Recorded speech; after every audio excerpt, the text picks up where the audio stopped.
I'm Ashley here on Talking Books with Ashley, here to talk about what I read in the month of May. I'm just going to do a May wrap up.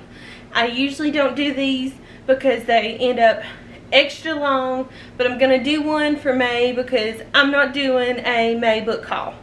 I didn't buy a lot of books in May. What I did buy, I've already shown you at the beginning of the month or whatever, so this is just going to be real short, sweet books I've read in May.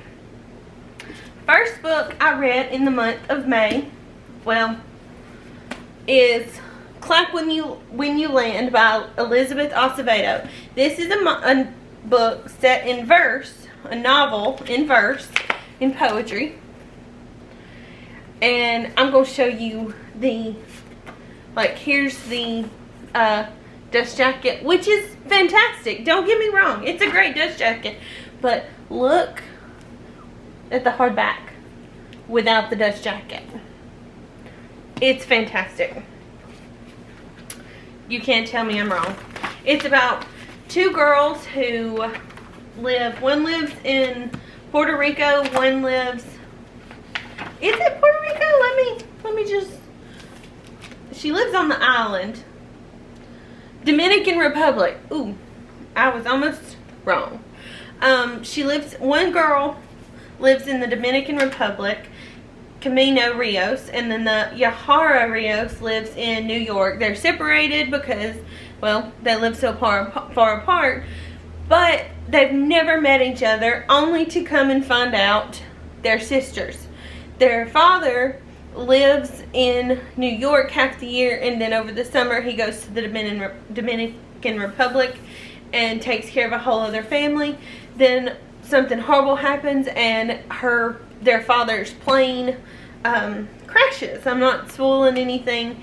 Then they learn who each other are. This is like anything else Elizabeth Acevedo has ever written, and amazing. I will probably read everything she ever writes because it's fantastic. The emotional turmoil, the relationships, the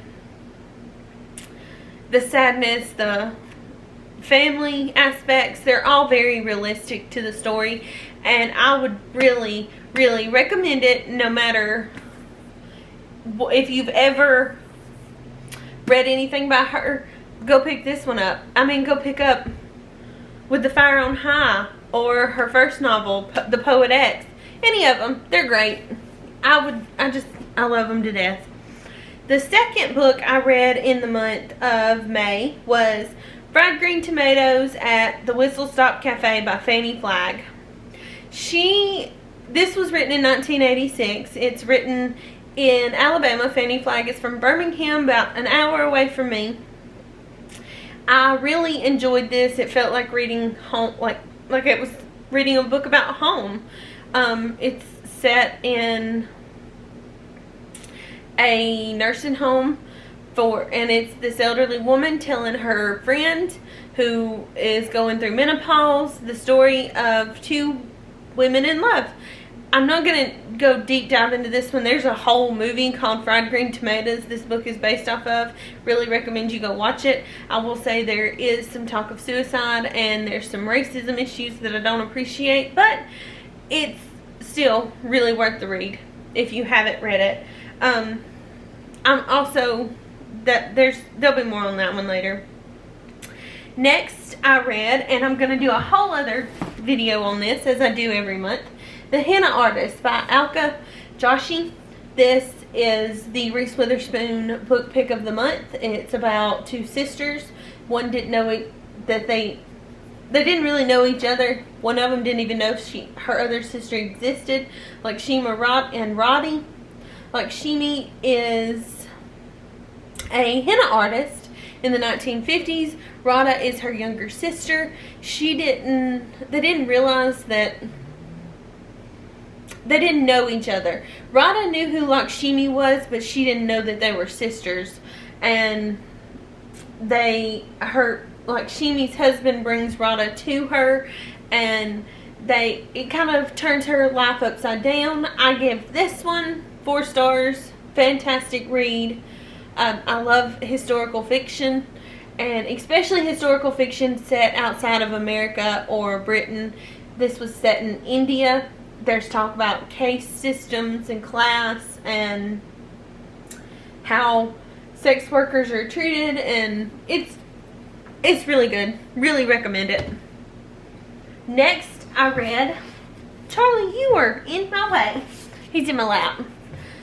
Love Her to Lose Her by Tessa Bailey, which super disappointing because I read Love Her to Lose Her. It's the sequel to Fix Her Up by Tessa Bailey, and Fix Her Up was 5 stars. Favorite book of last year. This one, 2 stars. It's between Rosie and Dominic Vega, a married couple. They're going through a hard time. They're struggling in their relationship. Rosie's unhappy. She's never gotten her dream. And Dominic thinks that he knows what her dream is, and he'll just get it for her and doesn't do any talking to her. He never talks to his wife. And it goes horribly wrong, as you can imagine. And their relationship, all it was sex, which she says that in the story, and she wants to build an emotional relationship, but I didn't feel like the sex was worth reading. Like, he called her honey girl, and he was super controlling and possessive, and she seemed to like that. Whatever, I don't know. It was not for me. Just flat out would not recommend, would not read it again. The next one I'll talk about is I'll Be Gone in the Dark by Michelle McNamara. I read this for True Crime Book of the Month book videos that I'm making. This is a reread for me. It was Michelle McNamara's Search for the Golden State Killer, who has been found. She didn't find him. As you know, she has passed away. It's good. Since I'm doing a whole other video on it, I'm not going to get too detailed into this one. I enjoyed it. 5 stars. Go pick it up. The next I will talk about, Born Standing Up by Steve Martin. I don't have that here to show it to you. I'll get Cody to put the pictures in. Born Standing Up is Steve Martin's, the comedian's memoir about doing stand-up comedy before Saturday Night Live, when he used props and how he got famous, and it was a delight. I really enjoyed it. It's one of those things, like, it's a memoir, so you don't expect him to be funny in a memoir, and then he was funny. And and I don't know why that shocks me so much, because he's a comedian. Of course what he writes is going to be funny. He wrote the stand-up, So, and he talked about how he started in podunk little nowheres and going back and visiting those places now I think this was written in 2006, then, and looking at his past and how he got started and how he became the famous movie star he is now. My daddy loves Steve Martin. I grew up watching Steve Martin movies and him on SNL as King Tut, because my dad loved him. And I didn't realize that, I loved him because, it was not my thing to listen to him on stand-up. It was Dad. But reading the book, I was like, oh yeah, I remember that. And that's funny. And I didn't realize he had made albums of his comedy. And that was a lot of fun. So, I didn't go listen to the albums, but him talking about it was fun. If you like memoirs, and if you like celebrity memoirs, if this is your kind of thing, I would recommend it. Next, 5-star book for the month of May, Beach Reads by Emily Henry. This was delightful. Augustus Everett is an acclaimed author of literary fiction, and January Andrews writes best-selling romance. This is a story about two writers. January is happy, bubbly, wants everybody to be in love, writes love stories, and has to tell a happy story. And she talks about in the book how her writing is often considered women's fiction, not straight up romance. And I liked the distinction there, but this is, I would call this romance, not women's fiction. She has learned that her parents' marriage that she thought was absolutely perfect was not perfect, and she's a grown woman. So she's struggling with that aspect of her life. Like, her dad has passed away, and now she's not feeling so bubbly, and she's feeling kind of sad. And then in comes Augustus Everett. He is a writer of literary fiction. He's wrote several literary fiction novels. He's considered down on the dumps and depressing, and he doesn't know how to write a happy story if it killed him.